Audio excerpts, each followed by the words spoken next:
Guys, so ngayon maglalaro tayo ng hybrid animals. Yan. Level 56. Bakit pa tayo andito? Labas na nga lang tayo. Yan, lalabas tayo. Tingnan ang sarili, kung maganda. At maglalakad tayo papuntang teleportan. At magte-teleport sa Nubia. Yan. Ito yung mga guards ko. Today, magko-collect naman tayo ng mga stick. Mga stick. At yun, tayo makakagawa ng wooden pickaxe. Yeah. Wooden pickaxe. Equip muna natin yan. Yan. Equip. At magmina naman tayo ng nito.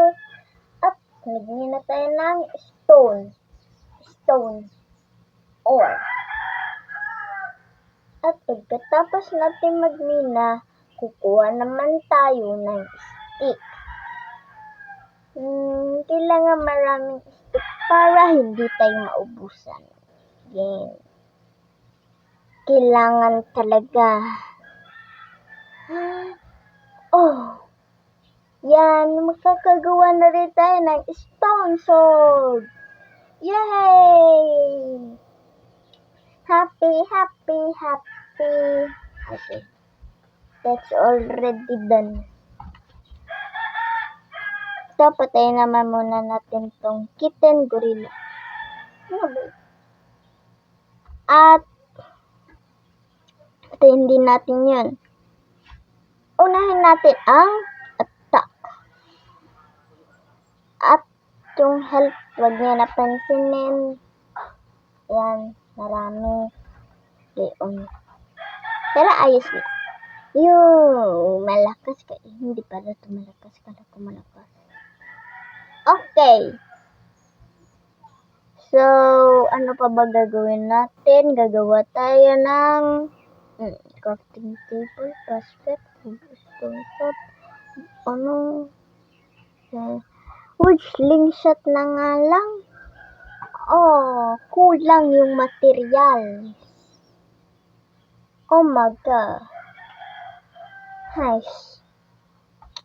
So, pagkatapos naman ay ito yung aking suporta at ito yung bahay. Okay? Ito yung suporta. Para hindi makapasok. Bakit ang pangit na lazy Bob? Siguro sa sobrang lazy niya naging siya pangit. At yun. Pangit naman yun. Yoko na. Ay, yun lang. Umexit. Oh my god. Galit na ako. Ilang oras, ilang beses na yun nangyayari. Yun. So, equip na uli natin to.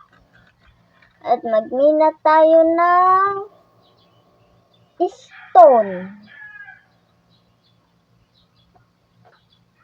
Yan.